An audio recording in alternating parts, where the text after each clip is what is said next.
My pool was occupied by sovereign citizens. When I left for Aruba, my backyard was mine, legally, spiritually, emotionally.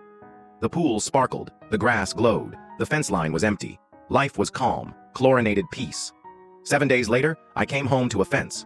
Not along the border, not at the edge, not a polite suggestion of a boundary, a full enclosure wrapped tight around my entire backyard, and inside that fence, my pool.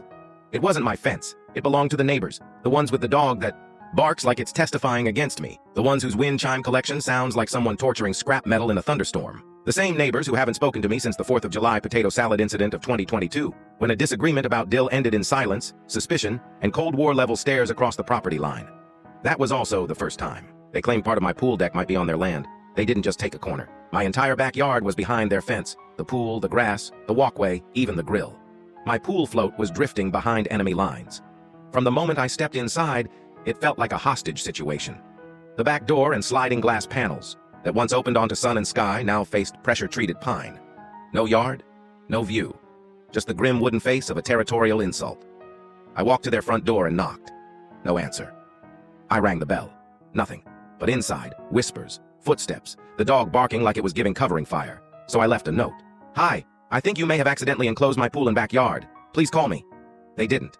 The next morning, a no trespassing sign was zip-tied to the gate. Their fence, around my yard. Day 3, splashing, laughter. I peeked through the slats. They were in my pool, reclining, drinking. The husband waved from my patio chair like I was interrupting his vacation. I called the police. The responding officer looked skeptical, until he saw it. He stood beside me, staring through the locked gate as the neighbors floated by, sipping canned cocktails like smug pirates. "You're saying they fenced you out of your own pool?" "I am." He walked the property, took photos, knocked on their door. They emerged from the water with the relaxed entitlement of people who believe laws are for other people. "This is our land now," the husband said, adjusting his towel like a Roman senator. "Do you have proof of ownership?" the officer asked. "We don't need proof," the wife replied. "We have presence, and we don't recognize corporate municipal claims." The officer turned to me. "As absurd as this is, it's a civil matter. You'll need to take it to court. So they can just throw a fence around my yard, swim in my pool, and it's fine? Unless you can prove criminal trespass with clear documentation," he said, already mentally filling out a resignation letter. "I'll file the report. The rest is up to civil court." Day 4, I hired a lawyer. He didn't believe me. I told him to come over. He did. He saw. He swore. Then he said, "You're going to need everything.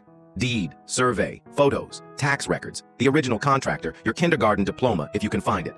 These people aren't confused. They're running on vibes and conspiracy.